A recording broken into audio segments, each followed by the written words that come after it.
ഇപ്പോൾ വരുന്ന സുപ്രധാനമായിട്ടുള്ള ഒരു വാർത്ത, കൊടും ഭീകരൻ കഴിഞ്ഞ ദിവസം ഇന്ത്യ നടത്തിയ ആക്രമണത്തിൽ പാകിസ്ഥാനിൽ കൊല്ലപ്പെട്ടിരിക്കുന്നു എന്നുള്ളതാണ്. മോസ്റ്റ് വാണ്ടഡ് ഭീകരനാണ് കൊല്ലപ്പെട്ടിരിക്കുന്നത്. അയാളുടെ പേര് റൌഫ് അസർ എന്നുള്ളതാണ്. മസൂദ് അസറിന് നെഞ്ചത്തടിച്ച് നിലവിളിക്കാൻ ഇന്ത്യയുടെ അടുത്ത സമ്മാനം എന്ന തരത്തിലാണ് ഇപ്പോൾ റിപ്പോർട്ടുകൾ പുറത്തു വന്നിരിക്കുന്നത്. ആരാണ് ഈ റൌഫ് അസർ എന്നറിയാമോ? ഇന്ത്യ തേടിക്കൊണ്ടിരിക്കുന്ന ഒരു കൊടും ഭീകരനാണ് ഈ റൌഫ് അസർ എന്ന് പറയുന്നത്. ഇയാൾ കാണ്ഡഹാർ വിമാനം റാഞ്ചലിന്റെ സൂത്രധാരനാണ് എന്നുള്ളതാണ് ഇന്ത്യ ഇയാളെ മോസ്റ്റ് വാണ്ടഡ് ഭീകരന്മാരുടെ ലിസ്റ്റിൽ പെടുത്താനുള്ള പ്രധാനപ്പെട്ട കാരണം എന്ന് പറയുന്നത്. ജെയ്ഷെ മുഹമ്മദിന് കനത്ത പ്രഹരമായി മാറിയിരിക്കുകയാണ് ഇത് എന്നുള്ള കാര്യത്തിൽ യാതൊരു തർക്കമില്ല. കാരണം ഈ മസൂദ് അസറിന്റെ പിൻഗാമിയായി വരാൻ വളർത്തിക്കൊണ്ടുവന്നിരുന്ന ഒരു കൊടും ഭീകരവാദിയാണ് ഈ റൌഫ് അസർ എന്ന് പറയുന്നത്.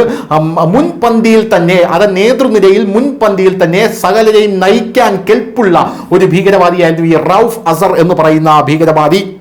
ഇവനെയാണ് ഇപ്പോൾ ഇന്ത്യൻ സൈന്യം കൊന്നു തള്ളിയിരിക്കുന്നത് എന്നുള്ള റിപ്പോർട്ടുകളാണ് ഇപ്പോൾ പുറത്തു വരുന്നത്. കഴിഞ്ഞ ദിവസം തന്നെ മസൂദ് അസറിന്റെ നിലവിളി നമ്മൾ കേട്ടതാണ്. ഞാനും കൂടെ ഇതിൽ മരിക്കാനുള്ളതായിരുന്നു എന്ന് കണ്ണീരോടുകൂടി മസൂദ് അസർ പറയുന്നു എന്നാണ് പാക് മാധ്യമങ്ങളുടെ ആങ്കർ അടക്കം കരഞ്ഞുകൊണ്ട് നിലവിളിച്ചുകൊണ്ട് വാർത്ത വായിച്ചത്. എന്തായാലും 10 പേർ കൊല്ലപ്പെട്ടിട്ടുണ്ട് എന്നാണ് ആദ്യം റിപ്പോർട്ട് വന്നത് ജെയ്ഷെ മുഹമ്മദ് ഭീകര ക്യാമ്പുകളിൽ നിന്ന്. ഈ 10 പേരും മസൂദ് അസറിന്റെ ബന്ധുക്കളായിരുന്നു. പിന്നീട് മസൂദ് അസറിനെ സ്ഥിരീകരിച്ചു ഈ 10 പേർ മാത്രമല്ല, എൻ്റെ 4 കൂട്ടാളികളും അനുയായികളും കൊല്ലപ്പെട്ടിട്ടുണ്ട് എന്ന് മസൂദ് അസർ തന്നെ സ്ഥിരീകരിക്കുന്ന ഒരു കാഴ്ച ഉണ്ടായിരുന്നു. ഈ 10 പേരിൽ പ്രധാനമായും മസൂദ് അസറിന്റെ സകല ബന്ധുക്കളെയും തൂത്തുപിറക്കി ഇന്ത്യ കൊന്നു തള്ളി എന്നുള്ളതാണ് നമുക്ക് അഭിമാനം തരുന്ന ഒരു പ്രധാനപ്പെട്ട കാര്യം എന്ന് പറയുന്നത്. മസൂദ് അസറിന്റെ സഹോദരി ഉണ്ട്, അതിൽ ഈ സഹോദരിയുടെ ഭർത്താവ് ഒരു ഭീകരനുണ്ട്, മസൂദ് അസറിന്റെ അനന്തരവനായിട്ടുള്ള ഭീകരനുണ്ട്, അനന്തരവൻ എല്ലാ സപ്പോർട്ടും കൊടുക്കുന്ന ഭാര്യയുണ്ട്, മറ്റൊരു അനന്തരവൻ എന്നിങ്ങനെയുള്ള സകല ആൾക്കാരെയും ഇന്ത്യ തുടച്ചു നീക്കിയിരുന്നു എന്നുള്ളതാണ് പ്രധാനപ്പെട്ട കാര്യം. ഇതിലാണ് ഇപ്പോൾ റൌഫ് അസർ കൂടെ ഉൾപ്പെട്ടിട്ടുണ്ട് എന്ന സുപ്രധാനമായിട്ടുള്ള വിവരങ്ങൾ പുറത്തു വന്നിരുന്നത്.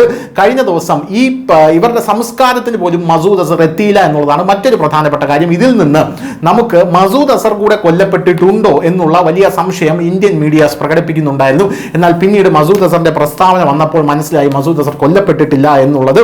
മസൂദ് അസറിന്റെ ഈ അനന്തരവന്റെയും അനന്തരവന്റെ ഭാര്യയുടെയും സഹോദരിയുടെയും സഹോദരി ഭർത്താവിന്റെയും എല്ലാം തന്നെ സംസ്കാര കർമ്മങ്ങൾ, ഈ ഭീകരന്മാരുടെ എല്ലാ സംസ്കാര കർമ്മങ്ങൾ നടത്തിയതാണ് ഏറ്റവും വലിയ രസമെന്ന് പറയുന്നത്. ഞങ്ങൾക്ക് ഭീകരമായി യാതൊരു പങ്കുമില്ല, ഞങ്ങൾ ഭീകരരെ വളർത്തുന്നില്ല എന്ന് പറയുന്ന പാകിസ്ഥാൻ നേരിട്ടാണ് ഇവരുടെ സംസ്കാരങ്ങളെല്ലാം നടത്തി കൊടുത്തത്. പാകിസ്ഥാൻ നേരിട്ട് പാക് പട്ടാളമാണ് അതിന് കാർമ്മികത്വം വഹിച്ചത് എന്നുള്ളതാണ് ഇതിൽ എടുത്തു പറയേണ്ട ഒരു പ്രധാനപ്പെട്ട കാര്യം എന്ന് പറയുന്നത്. ഈ സംസ്കാരത്തിന് പോലും എത്താതെ ഭയന്ന് വിറച്ചിരിക്കുകയായിരുന്നു മസൂദ് അസർ എന്നുള്ളതാണ് മറ്റൊരു പ്രധാനപ്പെട്ട കാര്യം എന്ന് പറയുന്നത്. അങ്ങനെ സ്വന്തം സഹോദരിയുടെ മൃതദേഹം പോലും ഒന്ന് കാണാൻ കഴിയാതെ പൊട്ടിക്കരഞ്ഞുകൊണ്ട് മസൂദ് അസർ പ്രസ്താവന നടത്തുകയായിരുന്നു. ഇപ്പോഴിതാ വീണ്ടും പൊട്ടിക്കരയാനുള്ള ഒരു സന്ദർഭമാണ് മസൂദ് അസറിന് വന്നു ചേർന്നിരിക്കുന്നത്. മസൂദ് അസറിന്റെ പിൻഗാമി അല്ലെങ്കിൽ കൂട്ടാളി, നമ്മുടെ കാണ്ഡഹാർ വിമാനം റാഞ്ചലിന്റെ സൂത്രധാരനായിട്ടുള്ള റൌഫ് അസർ എന്ന് പറഞ്ഞ കൊടും ഭീകരനെയും നമ്മുടെ രാജ്യം കൊന്നു തള്ളിയിരിക്കുന്നു. News desk, news India Malayalam.